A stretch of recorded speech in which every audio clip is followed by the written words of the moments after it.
नमस्कार, मैं अजय बांगर आज की क्षणिका प्रस्तुत कर रहा हूँ। आज की क्षणिका का संदर्भ है निवेश या इन्वेस्टमेंट। निवेश से मेरा मतलब यहाँ पैसे से नहीं है।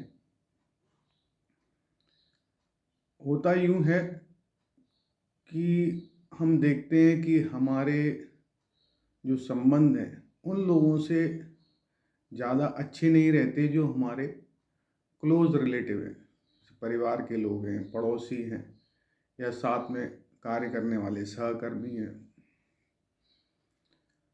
उसका कारण सिर्फ एक है कि हम ऐसा सोचते हैं कि हम इनके साथ व्यवहार बहुत अच्छा करते हैं या हमने इनके लिए इतना किया पर बदले में इन्होंने हमारे साथ अच्छा नहीं किया। तो मूलतः जो आप किसी भी व्यक्ति से या रिलेटिव से जो व्यवहार करते हैं, जो उसकी मदद करते हैं या जो हेल्प करते हैं, वो आपका निवेश होता है। वो ज़रूरी नहीं कि उसी व्यक्ति से आपको वापस लौट के मिले, वो कहीं से भी मिल सकता है। इस संदर्भ में एक छोटा सा किस्सा आपको सुना रहा हूँ। एक भिक्षुक थे जो भिक्षा मांगकर अपना जीवन यापन करते थे। तो कभी कभी उनको भिक्षा बहुत कम भी मिलती थी तो परेशान रहते थे। तो उन्होंने एक बार एक ऋषि मुनि से जाकर पूछा कि मुझे क्या करना चाहिए। तो उन्होंने उसको यही जवाब दिया कि आप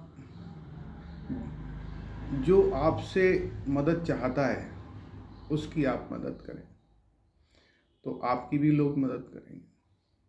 उन्होंने कहा ठीक। दूसरे दिन जब वो भिक्षा के लिए गए तो अपने पात्र में थोड़ा बहुत अनाज ले गए जिससे कि पात्र खाली न मिले और लोग दें। अब दिन भर परेशान रहने के बाद उनको कोई भिक्षा नहीं मिली। वो परेशान हो गए और जब लौट रहे थे घर में तो रास्ते में एक और ज़रूरतमंद व्यक्ति मिला। तो उसने कहा, आप मुझे क्या थोड़ी भिक्षा दे सकते हैं? तो उसने कहा, मुझे पहले से ही कोई भिक्षा नहीं मिली है और अगर आप ले लोगे तो मेरे पास क्या बचेगा।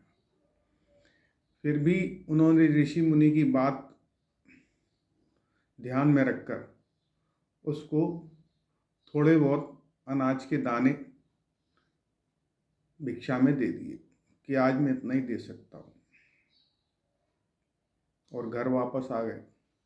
घर वापस आने के बाद उन्होंने अपना पात्र गुस्से में जमीन पर पटक दिया कि आज मेरे को कोई भिक्षा नहीं मिली, और जोर जोर से रोने लग गए।